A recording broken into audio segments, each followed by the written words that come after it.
I'm Eugene. I'm 84 years old. My daughter Renee called me 3 weeks ago and said, Dad, I'm sorry I haven't been by. Work is insane right now. I said, It's fine. She said, I'll come this weekend, I promise.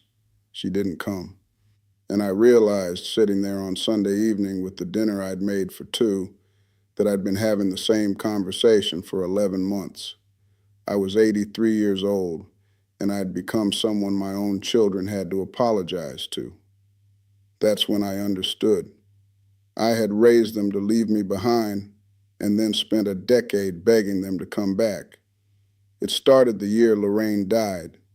For 47 years, she was the one who called them. She remembered birthdays without looking at a calendar. She asked about their lives in ways that made them talk for 20 minutes instead of two. When they visited, they came to see her. I was just in the room. After she was gone, I thought I'd step into that role, keep the family close the way she did, so I started calling every Sunday, same time. I'd dial Marcus first, my oldest, then work my way down the list, 6 children, 10 grandchildren if I caught someone on a good day. Most of the time, it went to voicemail. When they picked up, the conversations were kind, polite, but short. They'd ask how I was doing, I'd say fine, and then there'd be this pause where neither of us knew what else to say. I'd hang up feeling like I'd bothered them. But I kept calling, because that's what you do. You stay in touch. You remind them you exist. I told myself it was working. Then Anthony, my third boy, came by one afternoon to drop off a bookshelf I didn't need. We were standing in my kitchen, and he said, Dad, you don't have to call every week. We know you're there. I said, I like hearing your voice. He looked uncomfortable. I know, but it feels like you're checking up on us. I wasn't checking up. I was just trying not to disappear. But I didn't say that. I said, all right. He left 20 minutes later. I kept calling anyway. By the second year, I started adding incentives. I'd mention I was making their favorite meal. I'd say I had something to give them, a tool, a book, some small thing I thought they'd want. Teresa came by once because I told her I'd found an old photo of her mother. She stayed 15 minutes, took the photo, and said she'd come back soon. That was 4 months ago.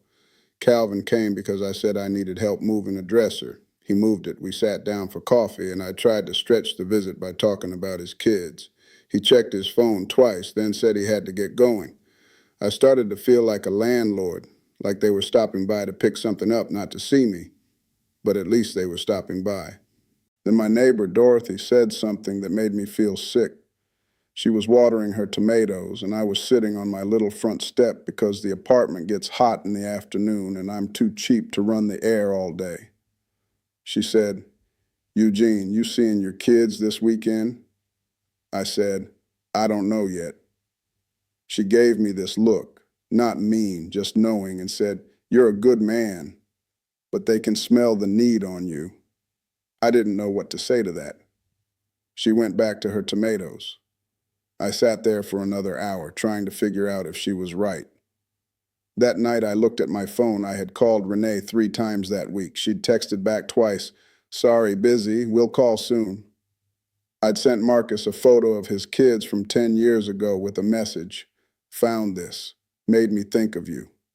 He hearted it, didn't reply.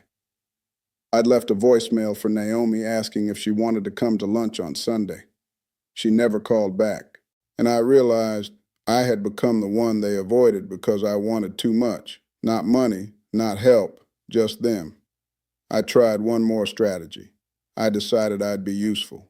I started offering to babysit, watch the house while someone was out of town, fix things, run errands.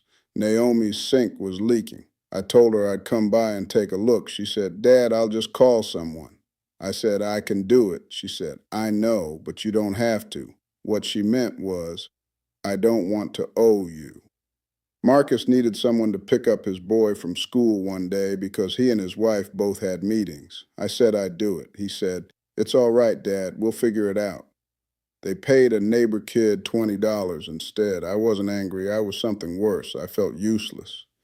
Here's the part that sounds ridiculous, but it's true. I started rehearsing conversations before I called them.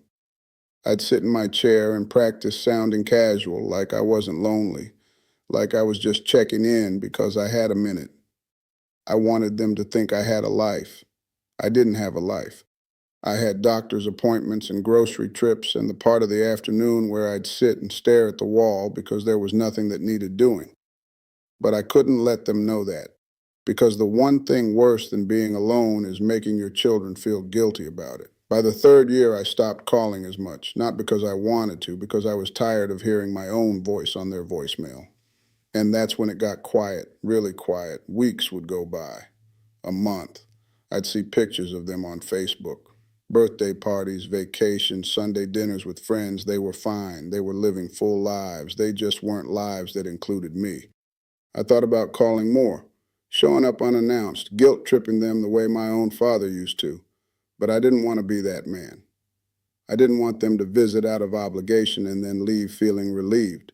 So I tried to accept it, tried to tell myself this was just what happened when people got old. You became optional. And then one morning, my hot water heater broke. I didn't call anyone. I just turned the valve off, looked up a plumber, and left a message. Then I sat down with my coffee and waited. The plumber came that afternoon, fixed it in 40 minutes, charged me $120. I paid him. He left, and I realized something. I hadn't told my kids, not because I was proving a point. I just didn't think to. And that night, for the first time in 3 years, I didn't feel like I was waiting for anyone. 2 weeks later, Naomi called, not because I'd reached out, not because it was a holiday. She called because she'd had a fight with her ex-husband and needed to vent. I didn't give advice. I didn't try to fix it. I just listened. At the end, she said, "Thanks, Dad. I needed that." I said, "Anytime." She paused. Then she said, "You doing okay? You sound different." I said, "I'm fine." And I was. Here's what I didn't expect. The less I called, the more they started checking in. Not all of them, not every week. But Teresa texted me a photo of her garden, said it reminded her of something Lorraine used to grow. Marcus stopped by one Sunday with no reason, just said he was in the neighborhood. Calvin called to ask if I wanted to get breakfast. We went to the diner. Didn't talk about anything important. It was the best hour I'd had in months. I didn't trick them. I didn't manipulate them. I just stopped making myself small enough to fit into the corner of their guilt. I stopped calling to remind them I existed. I started existing whether they remembered or not, and I still see them. Not as much as I'd like, but when they come now, it's because they want to, not because I asked. And the visits feel different. They stay longer. They talk more. They don't check their phones as much because I'm not holding on to them anymore. I'm just here. There's a quiet kind of freedom in stopping the chase and letting people come to you when they're ready instead of begging them to make room. It doesn't mean you stop loving them. It means you stop teaching them that love looks like need. I spent 3 years trying to pull my children close. And the moment I let go, they started reaching back. Not because I was cruel, because I finally stopped pretending I couldn't survive without them. And I do. Some days are long, some nights are quiet, but I'm still here. And when they call now, I don't answer like a man who's been waiting by the phone. I answer like a man who's glad to hear from them. There's a difference. They can feel it. So can I. If you've been sitting with someone who understands what it's like to be loved from a distance, I'm glad you stayed. If you want to sit here again sometime, I'll be here.